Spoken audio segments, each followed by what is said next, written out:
Kai pasirašėm sutartį,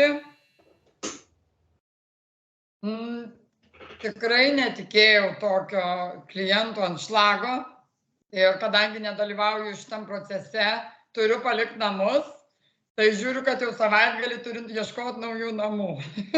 Toks jausmas, kad jau galiu pradėti ieškotis, kur gyventi, nes labai ateina daug apžiūrų ir visos teikia viltį. Ta prasme, nesitikėjau tikrai, kad tiek ateis žmonių, nemeluosiu. Kiek šiandien buvo jau pirkėjų atvykę? 4 + 1. 5. Taip, 5 buvo. Ir mano žiniomis, kad liktai 2 yra labai rimti. Taip, ir mano žiniomis. Ir jūsų žiniomis. Vieną tiesiog teko susidurti su vienais, tai mačiau juose potencialius pirkėjus.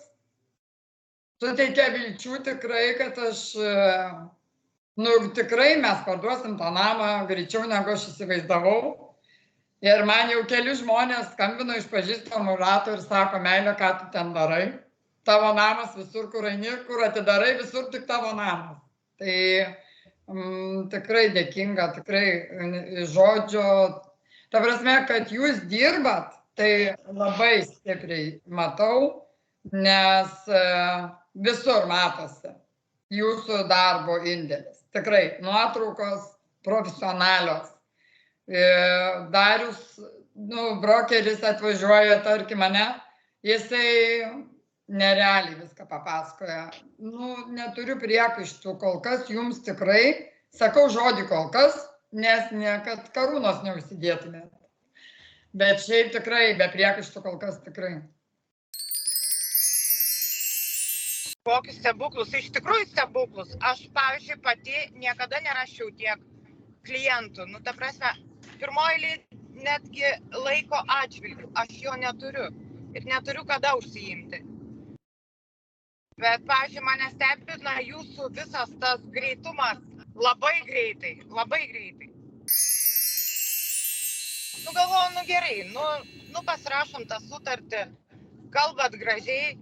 Galvoju, tiesiog jūsų toksai darbas, bet kas vyksta iš tikrųjų, aš labai patenkinta.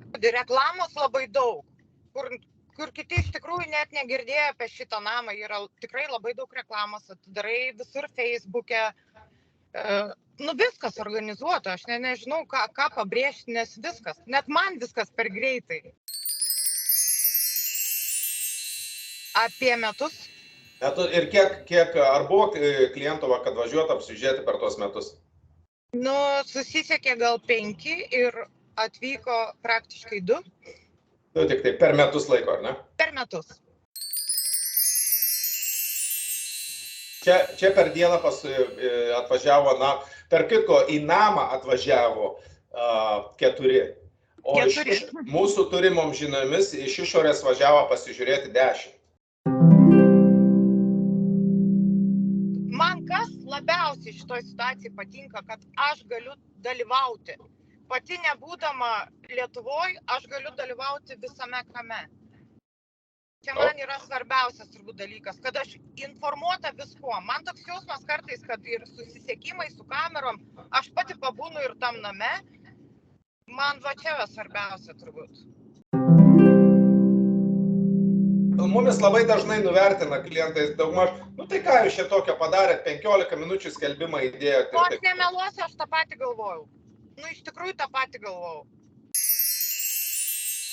Labai džiaugiausi už kitus klientus klausydama, tikrai man labai patiko. Ir galvoju, ir aš tada bandau. O Sandra, tau nepasirodė, kad ten gali būti, kiti sako, tai čia draugų galėjot prifilmuoti? Ne. Labai patiko, labai pabrėšiu, labai.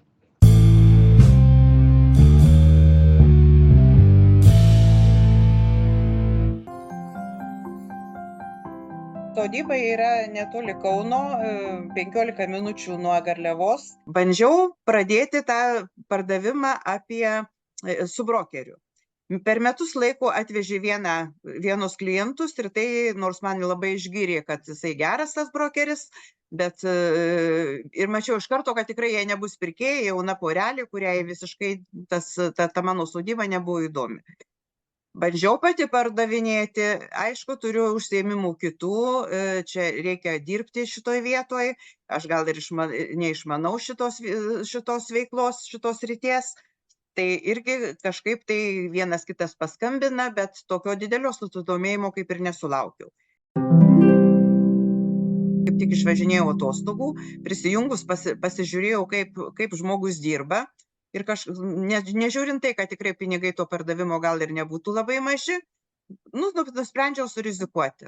Ir vat ką aš dabar pastebėjau, kaip yra pristatoma ta mano sodyba. Kelis kartus aš, aišku, neturiu laiko taip jau labai dairytis, bet kiek aš mačiau, tai kiekvieną kartą tas mano skelbimas, jisai parodomas iš skirtingų pusių. Ir netgi aš, jeigu nežinočiau, kad čia mano sodyba, tai pagalvočiau, kad pristatinėjama yra skirtingos sodybos, bet tuo pačiu ta sodyba yra parodoma iš pačių palankiausių, geriausių ir netgi man pačiai įdomu buvo stebėti tokių pusių. Nes tu net ir pats neįvertini to, kada tu gyveni, kada tu matai, kada tau atrodo, kad čia tavo daiktas, tu pripranti ir tu net tos vertės jau tokios net nematai. Kai būdavo atvažiuoja ir sako, oi, kaip čia pas tave faina, kaip čia gražu, ar tau negaila parduoti, tai aš galvoju, taip gaila. Gaila savo darbo, savo įdirbio, savo tų svajonių, bet iš kitos pusės, tu savęs reikia turbūt gailėti labiau. Ir jeigu tą sprendimą priimi, tai jau kaip ir turi eiti toliau. Tai va tas jų parodymas ir matymas, kad gali tą tavo objektą taip ir tą skelbimą truputį pakoreguoti ir vienai parašyti ir kitai parašyti. Labai ir aišku, daug vietų reklamuoja ir tas įdirbis jų davė rezultatą. Nežinau, ar aš dar parduosiu ar ne, bet jau žmonės eina, jau jie domisi. Ir aš manau, kad šitaip ir reiktų dirbti. Ir jie praktiškai savo tą darbą tai galėtų turėti biškį kažkaip kitaip reklamuoti dar, kad žmonės daugiau matytų, kaip jie dirba. Nes tikrai dirba žmonės daug ir aš suprantu, už ką tie pinigai bus sumokėti, jeigu jie parduos. Ir aš manau, kad jie tikrai parduos. Ir noriu labai pasidžiaugti, kad yra žmonių, kurie šitaip sugeba tą darbą atlikti.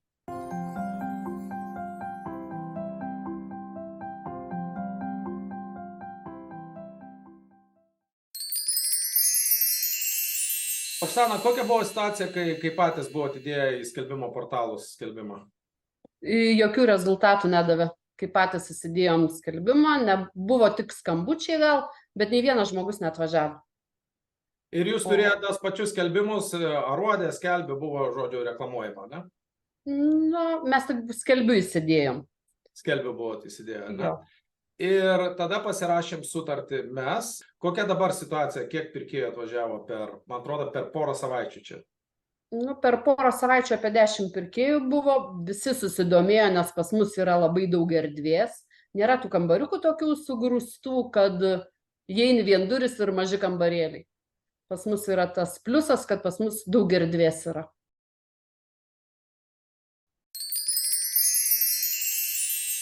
Kaip mūsų tas darbas, ar yra pirkėjų, ar nėra pirkėjų, ar čia visiškas štilius, kas vyksta? Metus pardavinėjom patys, įsivaizdavom, kad čia labai lengvas darbas yra, kad ir to darbo nėra, paskelbėm ir tiek, bet turbūt kiekvienas darbas turi savo įdirbius ir keletas buvo pirkėjų ir mes tiesiog užsiėmę savo reikalais buvom. Tai matom, kad mes taip nieko nesulaukėm, bet kai